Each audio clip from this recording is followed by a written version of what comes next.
Dikisahkan pada suatu malam yang gelap di tengah lautan, sebuah kapal mengalami kecelakaan dan tak jauh dari lokasi terlihat kapal bajak laut yang menghampiri. Para kru bajak laut menemukan harta yang pastinya sejak tadi terombang-ambing, tapi di atas semua itu mereka sangat bahagia ketika menemukan keranjang berisi bayi yang menurut sang kapten, bayi tersebut akan bernilai sangat tinggi jika dijual ke seseorang yang dikiaskan sebagai kapal tua.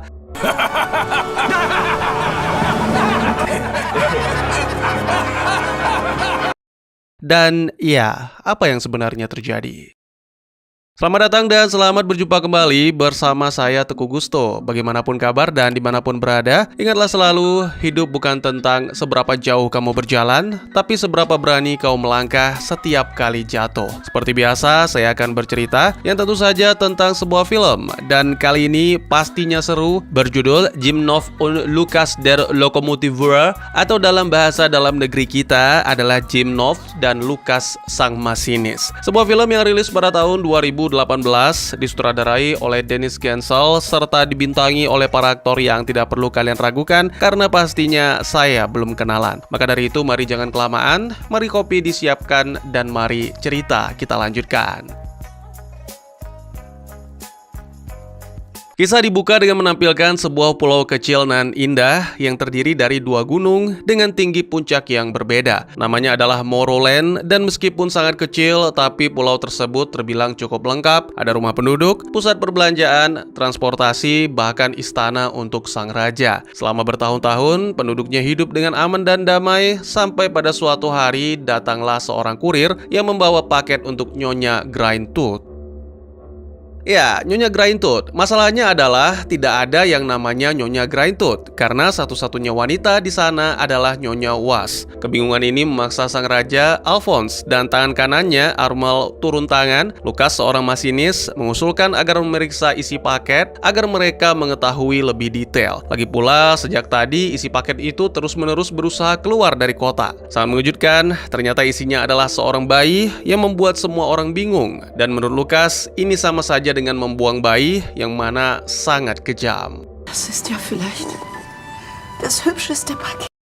Alphonse memutuskan akan menerima bayi itu di Moroland dan Nyonya Was mendapat tugas untuk merawat bayi tersebut. Mereka kemudian memikirkan nama yang cocok untuk menyebut si bayi. Lukas mengusulkan untuk memanggil bayi itu Jim dan untungnya si bayi kelihatannya suka. Tahun demi tahun berlalu dan kini Jim telah tumbuh menjadi anak laki-laki yang bersemangat dan memiliki ketertarikan dalam urusan permesinan dengan Lukas yang menjadi mentornya.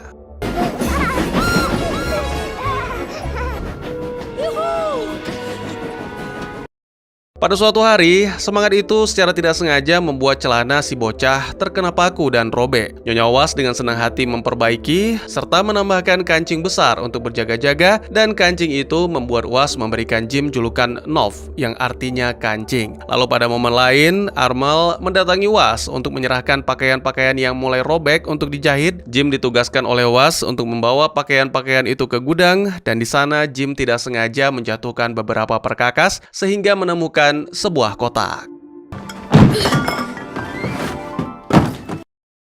Ternyata kotak tersebut adalah kotak yang digunakan untuk mengirim Jim bertahun-tahun lalu, dan pada kotak tersebut Jim menemukan tulisan The Wild 13 serta beberapa foto yang membuat Jim sadar bahwa dia berbeda dengan sang ibu, Lukas, dan yang lainnya. Jim pun kemudian mendatangi Lukas untuk membantu merawat lokomotif ajaib yang diberi nama Emma. Ini adalah pekerjaan sehari-hari Jim, tidak hanya bekerja tapi juga bercanda dan tertawa bersama. Jim memanfaatkan momen ini untuk bertanya mengapa dirinya berbeda dan apakah selama ini semua orang berpura-pura mengakui bahwa Jim adalah anak Was.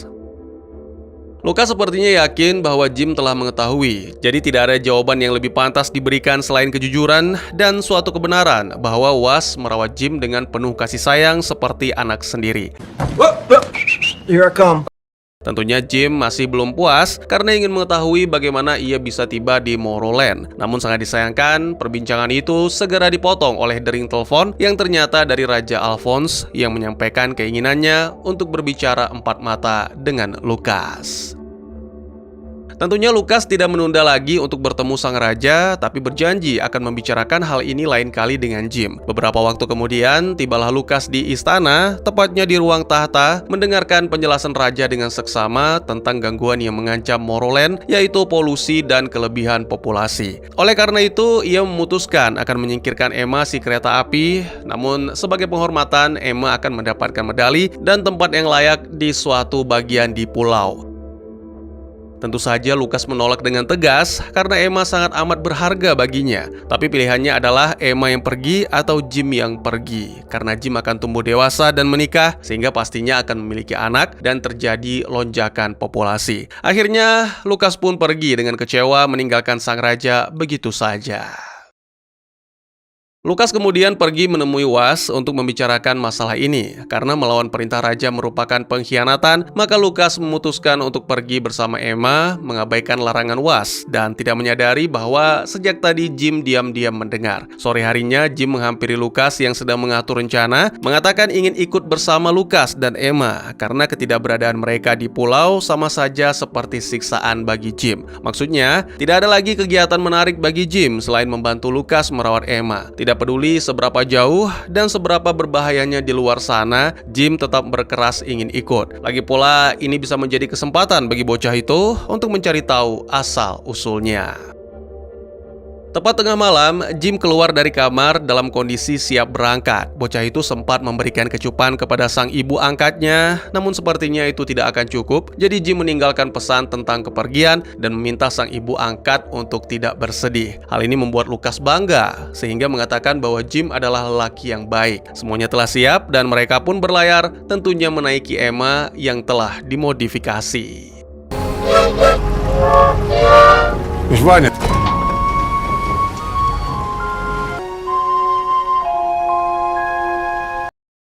Beberapa waktu kemudian, Jim dan Lukas terbangun akibat ombak yang mengguncang Emma. Jim bahkan sempat terjatuh, beruntung Lukas segera melemparkan pelampung, namun...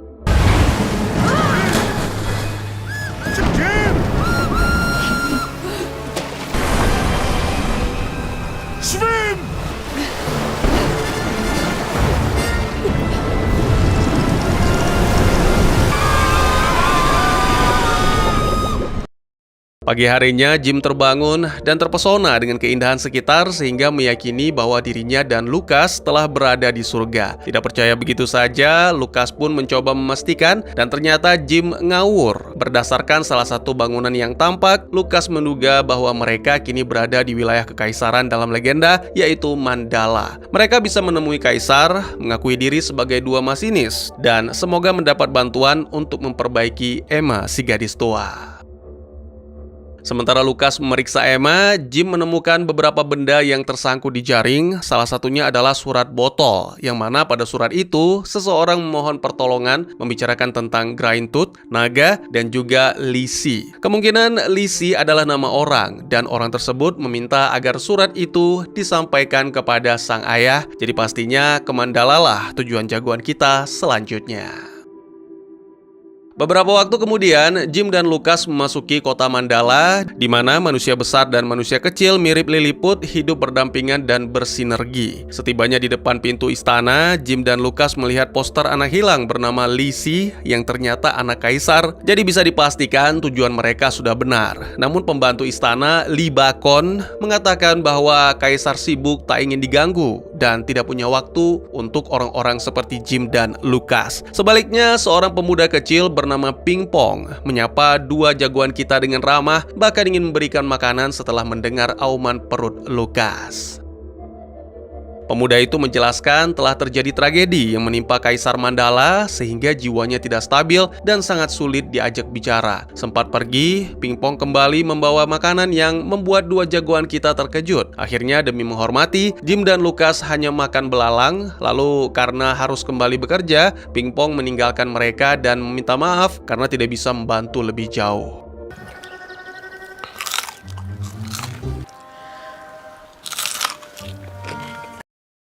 Tak ingin menyerah, Lukas lagi-lagi mencoba menggedor pintu dan lagi-lagi Lee Bakon mengusir mereka. Hal ini membuat Lukas kesal sehingga menjambak telinga Lee Bakon dan pria itu jadi mau membukakan pintu, namun segera para pasukan yang dipimpin seorang kapten mengajak Jim dan Lukas untuk ikut.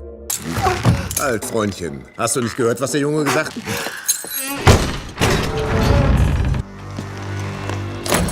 Na, wen haben wir denn hier?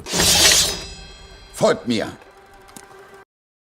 Karena Jim tak ingin ada kekerasan, maka Lukas pun tak melawan. Tak lama kemudian, mereka dipertemukan dengan 3 orang dewan yang mana bukannya membantu, tapi malah mempersulit dengan bertanya ini itu, bahkan meminta KTP segala. Lagi-lagi Lukas menjadi marah, dan kali ini kemarahan tersebut benar-benar tak terbendung.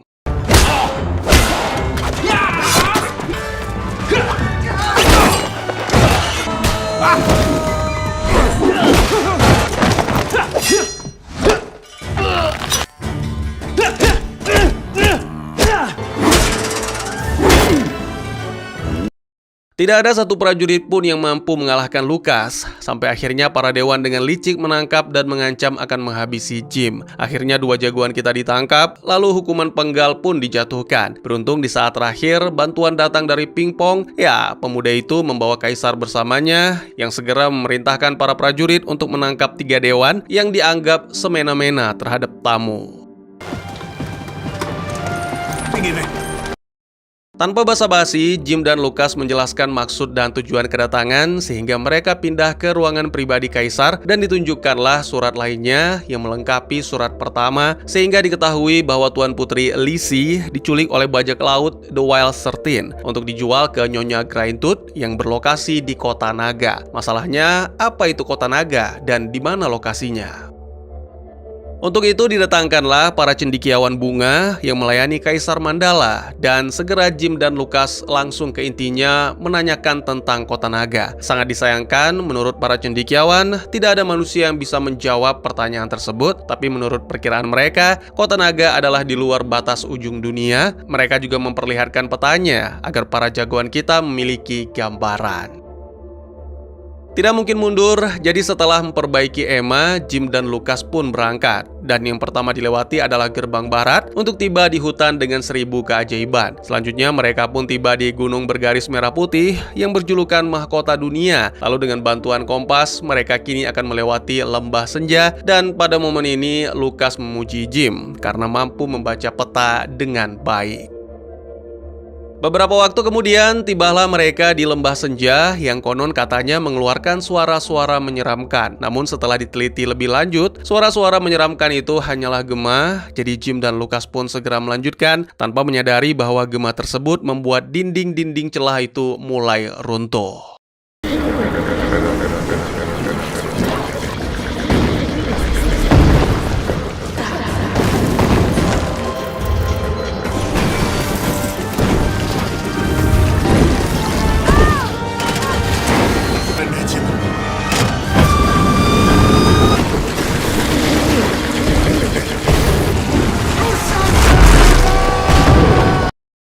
Tak ada cara selain memaksa Emma melaju melebihi batas kemampuan sehingga pistonnya rusak. Kini Emma sudah tidak bisa melaju lagi kecuali diperbaiki. Dan menurut Lukas, perbaikan harus dilakukan dari dalam dan dari luar. Jadi ya hanya Jim yang bisa melakukannya. Sebenarnya Lukas tidak mengizinkan, tapi Jim bersikeras karena jika tidak, mereka akan berakhir di gurun tandus ini dan dimangsa oleh burung pemakan bangkai.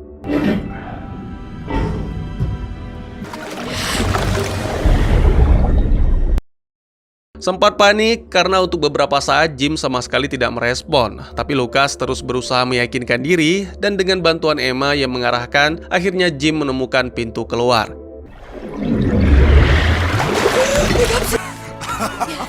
Oh mein Gott, du hast es geschafft. Beberapa waktu kemudian, setelah Lukas melanjutkan memperbaiki Emma, 2 jagoan kita pun melanjutkan perjalanan yang sayangnya kali ini tanpa arah. Tempat ini dinamakan Gurun Cermin karena selain Fata Morgana yang terus menghantui, terkadang juga muncul bayangan diri yang terlihat benar-benar nyata. Jim sempat terpedaya saat melihat Morrowind di depan mata, bahkan di sana juga ada Nyonya Was yang masih menantikan Jim. Beruntung Lucas segera menahannya, karena jika nekat menghampiri Fata Morgana itu, maka Jim tidak akan kembali lagi. Beberapa waktu kemudian, Emma kembali mogok, kali ini karena air di dalam tangkinya benar-benar habis akibat mengering. Tidak ada yang bisa Jim lakukan selain duduk menunggu keajaiban datang, sembari mengkonsumsi bekal sedikit demi sedikit, lalu tiba-tiba saja meyakini bahwa itu raksasa, Jim pun berusaha melarikan diri, sementara Lucas merasa ada yang aneh, sehingga menahan Jim, meminta bocah itu untuk menunggu. Dan benar saja, pria yang tadinya berukuran raksasa kini mengecil menjadi sama ukurannya dengan para jagoan kita. Pria itu memperkenalkan diri sebagai Tur. Dia sangat bahagia karena akhirnya ada manusia yang tidak lari, jadi Tur pun mengundang Jim dan Lucas untuk beristirahat di oasisnya, tentunya Emma juga diajak.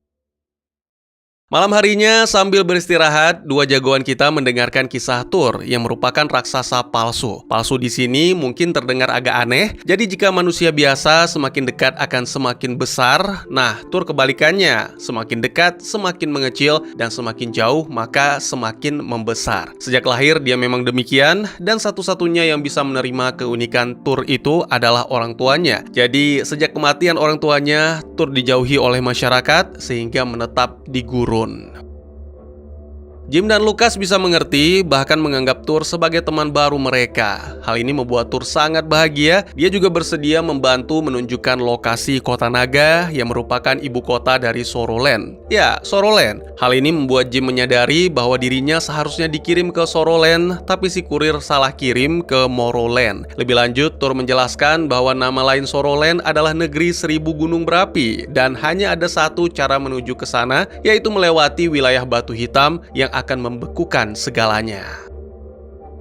Keesokan harinya, Jim dan Lucas mengikuti Tur sampai akhirnya tiba di wilayah hitam, atau yang cendekiawan bunga maksud sebagai ujung dunia. Tur menjelaskan bahwa tempat itu dipenuhi batuan yang sangat hitam dan gelap sampai-sampai mampu menelan cahaya. Lebih lanjut, Tur menjelaskan bahwa hanya ada satu jalan sempit di antara jurang yang gelap dan sangat dingin, jadi Jim dan Lucas harus berhati-hati karena satu kesalahan kecil saja bisa membuat mereka berakhir mengenaskan. Setelah perpisahan yang cukup mengharukan serta janji akan berjumpa kembali, dua jagoan kita pun melanjutkan melaju dengan menggunakan Emma dan penerangan seadanya. Masalah baru muncul, yaitu batu bara yang semakin menipis, mungkin hanya akan bertahan selama 1 jam, jadi mereka harus cepat. Sangat disayangkan, jalanan yang semakin gelap akhirnya membuat Emma ragu melanjutkan karena tak ingin Jim dan Lucas dalam bahaya. Lucas sebenarnya sempat mencoba memeriksa, namun seketika lengannya beku, jadi keduanya pun memutuskan untuk mencari jalan lain. Di tengah-tengah itu, Jim teringat tentang hangatnya Morrowind dan nikmatnya kue buatan Nyonya Was yang membuat keduanya kangen rumah. Was juga merasakan hal yang sama sehingga membunyikan klaksonnya, yang mana itu membuat salju-salju berterbangan, dan peristiwa ini memberikan Jim ide cemerlang. Jim meminta Emma untuk membunyikan klaksonnya sekeras mungkin agar lebih banyak salju yang berterbangan ke jalan. Dengan begitu, jalan menjadi putih dan memantulkan cahaya.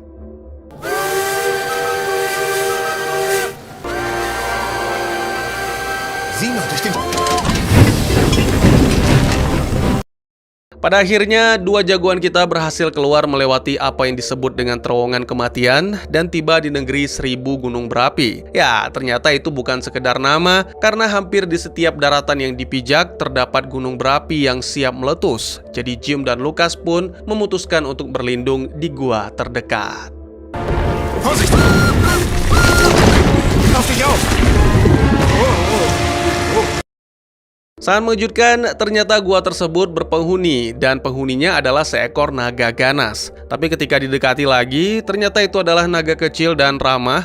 Tujuannya membuat bayangan yang mengancam adalah untuk menakut-nakuti dan terlihat seram demi mendapatkan pengakuan. Ya, naga itu mengaku bernama Nepomuk, dan dia adalah blasteran naga dan kudanil. Akibat sang ayah suka mabuk-mabukan, Nepomuk tinggal sendirian karena hanya naga aslilah yang boleh menjadi warga kota naga. Dan saat ini Nepomuk sedang pusing karena perapiannya tidak mau menyala.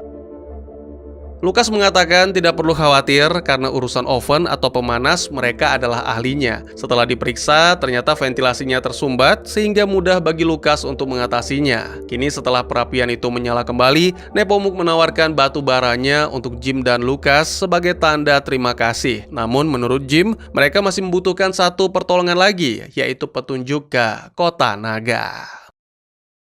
Sebenarnya Nepomuk tidak ingin memberitahukan karena itu sama saja dengan berkhianat. Namun karena merasa hutang budi, naga kecil itu akhirnya mengarahkan bahwa lokasinya ada di bawah gunung api yang paling besar dan tempat itu dijaga siang dan malam serta hanya seekor naga asli yang boleh masuk ke sana. Sebagai informasi, para naga dulunya tersebar di seluruh dunia, namun semenjak diburu dan dibunuh oleh manusia, mereka memutuskan mengasingkan diri demi menghindari kepunahan. Tiba-tiba Jim memiliki ide untuk mendandani Emma agar terlihat seperti naga dan mereka pun mulai bekerja.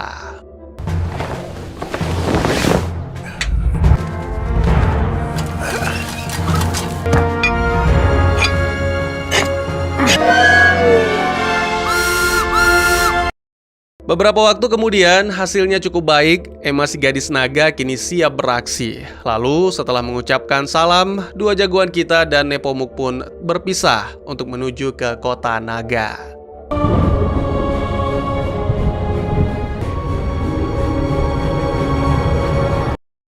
Beberapa waktu kemudian, saat tiba, Jim dan Lukas membaca sebuah peringatan di pintu masuk bahwa barang siapa yang bukan naga asli yang berani masuk maka akan dihukum mati. Ini sesuai dengan yang dikatakan Nepomuk dan segera mereka dihadang oleh naga penjaga yang terlihat begitu menyeramkan. Untungnya naga tersebut agak rabun sehingga mengira Emma adalah naga sungguhan, bahkan sempat mengajak berkencan. Tentu saja Emma tidak bisa menjawab sehingga ini dianggap penolakan. Meskipun kesal, tapi naga penjaga itu akhirnya mengizinkan mereka lewat. Tak lama, Jim dan Lukas segera tiba di pusat kota yang hanya berisi naga-naga dewasa. Saat melanjutkan, mereka menemukan dua penunjuk arah dan salah satunya menuju ke Jalan Tua yang diyakini sebagai lokasi Nyonya Grindtooth. Benar saja, Jalan Tua itu memang berakhir di sebuah sekolah yang merupakan kediaman Nyonya Grindtooth. Saat menyelinap masuk, mereka melihat anak-anak sedang belajar matematika tapi dengan cara yang dalam tanda kutip agak keras seperti belajar mengajar anak-anak tahun 90-an. Lizzie tidak hanya bisa menjawab, tapi juga menolak mengakui naga sebagai makhluk dengan kasta tertinggi dan itu membuat Grindtooth marah sehingga Jim muncul untuk menghentikan si naga tua.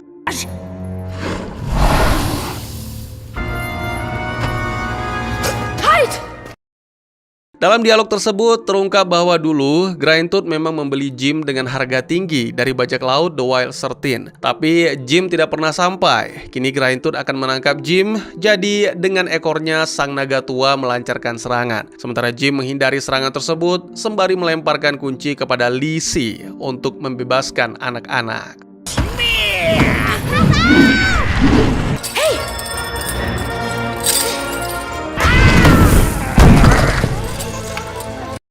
Lukas menghilang entah kemana, sehingga kini Jim sendiri harus memimpin anak-anak ke pintu keluar. Tiba-tiba Grindtooth datang menghadang dan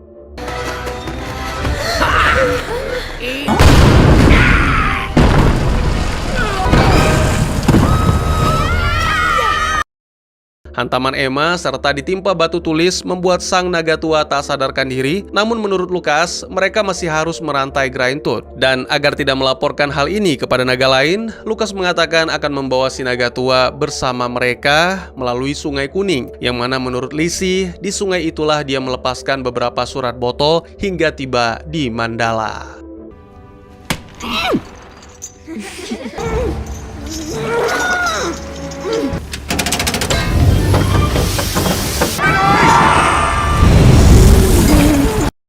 Beberapa hari kemudian, Kaisar menyambut Lizzie dengan penuh sukacita dan kini pria itu bisa berbicara lagi. Di sana juga ada Pingpong yang kini diangkat menjadi Perdana Menteri. Karena sangat berterima kasih, Lizzie meminta kepada sang ayah agar dinikahkan dengan Jim. Tentunya itu terlalu cepat sehingga bermain bersama mungkin lebih cocok bagi mereka. Selain itu, Kaisar berbaik hati mengerahkan kapal-kapal untuk mengantar anak-anak lain kembali ke negerinya. Mendadak, mereka mendapat kabar kalau Grindtooth dalam kondisi sekarat. Semuanya pun segera menuju ke kurungan di halaman istana, di mana sang naga tua ditempatkan. Grindtooth mengucapkan terima kasih atas penaklukannya, karena hanya dengan penaklukan, seekor naga akan menjadi baik. Dan sesaat lagi dia akan berubah menjadi naga emas agung yang penuh dengan pengetahuan akan misteri dan rahasia, lalu setahun kemudian akan bangkit seperti terlahir kembali. Jadi, kesempatan ini segera dimanfaatkan oleh Jim untuk bertanya apapun. Alih-alih bertanya tentang asal-usul, Jim bertanya tentang solusi untuk mengatasi masalah di Morrowind tentang keberadaan dirinya, Lucas, dan Emma. Grindtooth pun segera menjelaskan tentang Pulau Mengapung yang akan muncul sekitar 2 hari lagi, yang berlokasi di jalur pulang ke Morrowind. Jim diminta untuk bergegas, karena jika terlambat, maka pulau itu tidak akan lagi ditemukan. Akhirnya sang naga pun tidur, lalu secara perlahan tubuhnya berubah menjadi emas.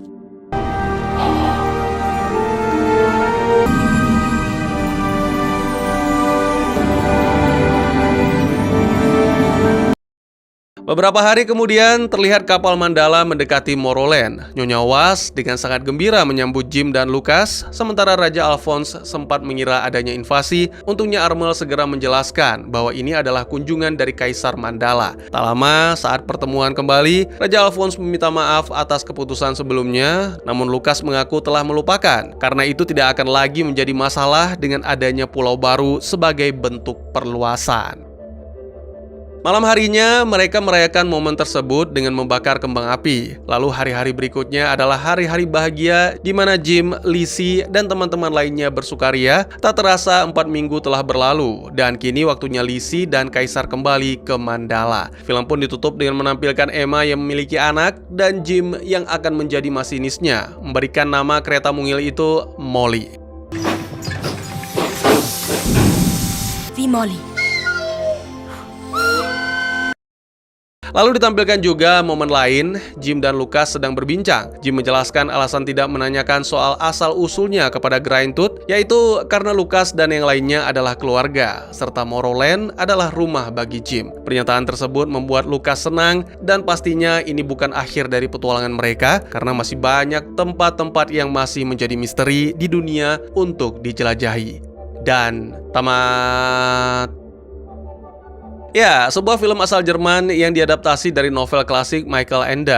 Menurut saya, ceritanya hangat dan menggemaskan, memadukan dunia dongeng dengan visual efek modern yang cukup rapi. Desain produksi berwarna, lanskap fantasi cukup kreatif, serta karakter lokomotif Emma memberi pesona klasik yang mudah disukai anak-anak tanpa membuat orang dewasa bosan. Menurut saya loh ini ya, menurut saya.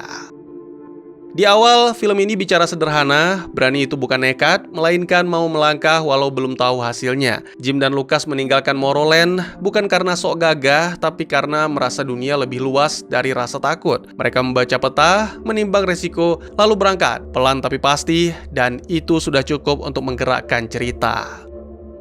Seiring perjalanan, yang terasa kuat justru persahabatan yang setara. Jim mungkin masih kecil dan Lucas berpengalaman, tapi mereka saling mendengar, berbagi tugas, dan percaya pada kemampuan masing-masing. Keputusan sulit jadi lebih ringan karena dipikul berdua, menolong orang asing atau memilih rute berbahaya tidak lagi tampak mustahil ketika ada teman yang siap meneguhkan. Di sisi lain, pencarian asal-usul Jim mengingatkan bahwa jati diri bukan sesuatu yang kita sembunyikan, tapi sesuatu yang kita pahami. Ia belajar bahwa siapa aku tumbuh dari pilihan-pilihan baik yang diulang setiap hari, bukan semata dari label masa lalu. Menerima asal-usul sambil bertanggung jawab atas langkah berikutnya, membuatnya lebih tenang menatap masa depan. Pada akhirnya, film ini menunjukkan bahwa kebaikan dan empati ketika dipadukan dengan akal sehat bisa melunakkan kekerasan. Mereka tidak mengejar penyelesaian lewat adu kuasa, melainkan lewat cara yang manusiawi dan menghormati perbedaan. Pesan yang tertinggal pun terasa dekat, jelajahi yang belum kamu kenal dengan rasa ingin tahu yang bertanggung jawab. Jaga temanmu dan pilih kebaikan, lalu lihat bagaimana jalan perlahan terbuka. Bagaimana menurut kalian?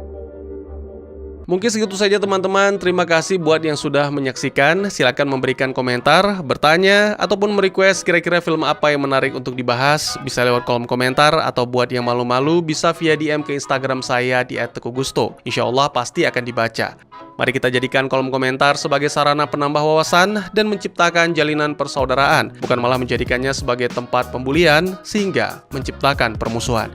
Jangan lupa untuk dukung terus channel ini dengan cara share, like, dan subscribe, karena dukungan dari kalian sangat berharga bagi saya demi perkembangan channel ini. Saya Gusto, sampai jumpa di video selanjutnya. Tetap semangat, tetap bersyukur setiap hari. Dadah!